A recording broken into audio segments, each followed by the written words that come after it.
When I watched all those clips cut up, in fact, when I first started talking about manosphere stuff, I said, give me some content. I want to see what people are saying. And they sent me a whole bunch of stuff about Andrew Tate. And it was like these little cut up things. And I was like, well, he's crazy. What is he saying about, what is that? What is, I found myself going down that path, right? Then I watch all these long form videos and I'm like, well, wait a minute. I've just been played. And I think part of life and being an adult is acknowledging those moments. I got played in the beginning of COVID too. I admitted it. I came out. I said, I was wrong. I was that idiot wiping down my packages from the grocery store. But you have to acknowledge that stuff to grow as a person and actually turn into a full formed adult. So here I am saying again, I bought into this guy's always talking about women. He's always hating on women. It's all about gender.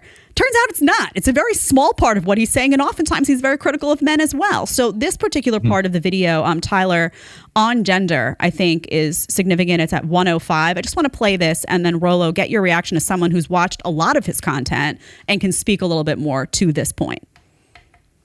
I'm massively anti-drugs. But when I do videos saying to men, avoid men who take drugs, avoid men who are disloyal, nobody comments on it. But if I say avoid having a girlfriend who takes drugs, avoid having a girlfriend who's disloyal, people call me a misogynist.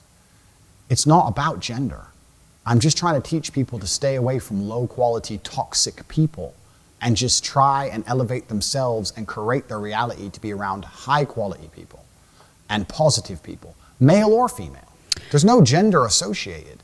It's only the fact that the media, these people chopping my videos up, whoever they are, taking it out of context and only focusing on the times women were mentioned, which is a very small percentage, 2 or 3% of my overall content. And ignoring all the time I said the exact same thing about men or the times I loved women. Okay. Rollo, your reaction. He's describing something like I've dealt with for quite some time now, which is if you try to help someone get off of drugs, or like if you help your friend like stop smoking, right?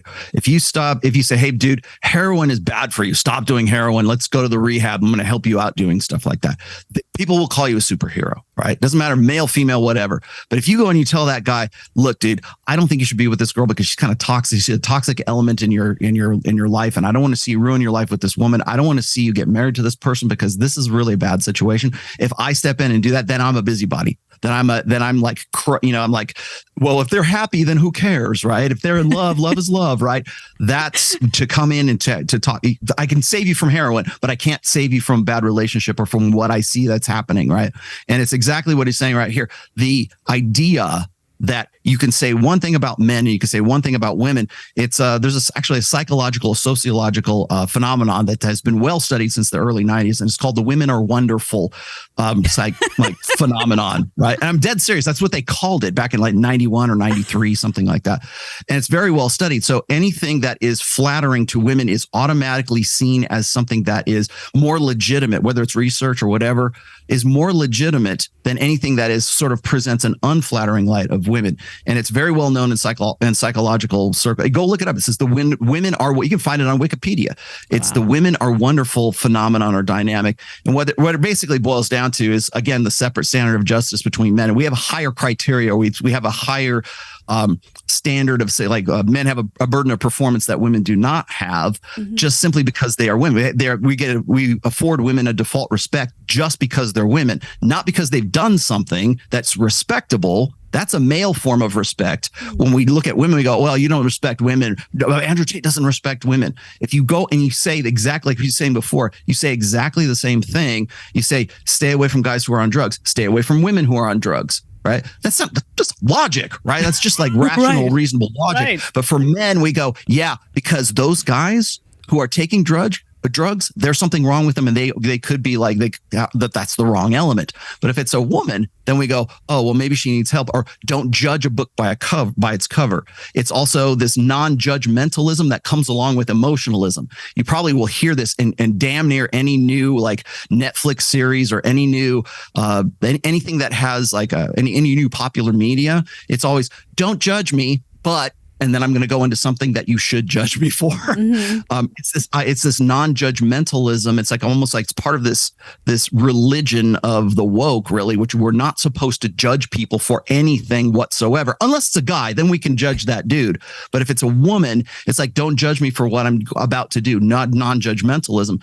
And I've always promoted this as like, we need to be more judgmental. We need to be more discerning. We need to look at that and go, you know what? If we're going to apply a rational, logical, basis for what makes someone respectable or makes somebody, toxic, we need to be able to balance that between both sexes.